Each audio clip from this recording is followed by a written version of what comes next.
जाई बड़ाई करीबन। हरे राजा रही नैहर में लइकन के पहिला पसंद, हे जी जानी ला जाई बड़ाई करीबन। ना होखे कंट्रोल जाई मान राउर डोल, और देखो ते ही प्यार होके जागे।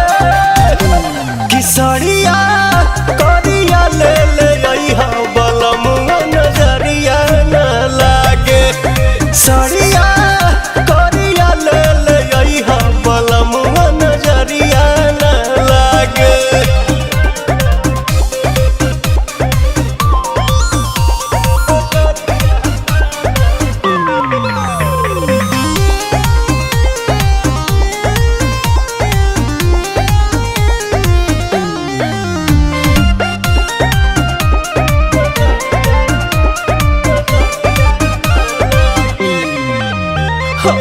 जाई बजारिया ए हो सवरिया, पूरा कदी फरमाइश ख्वाइश हमरा दिल के।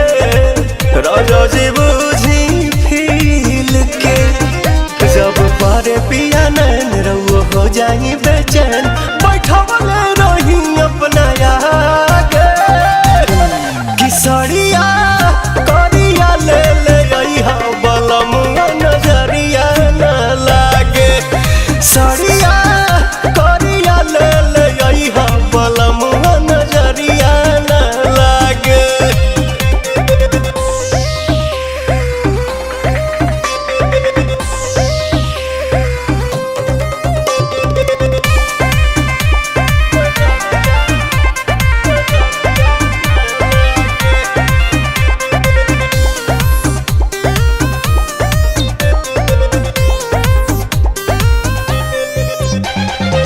प्रिंस प्रियदर्शी बाई है याराजी, लेके प्रियांशु के जालिब के पिंक ठेला लिया ले आई।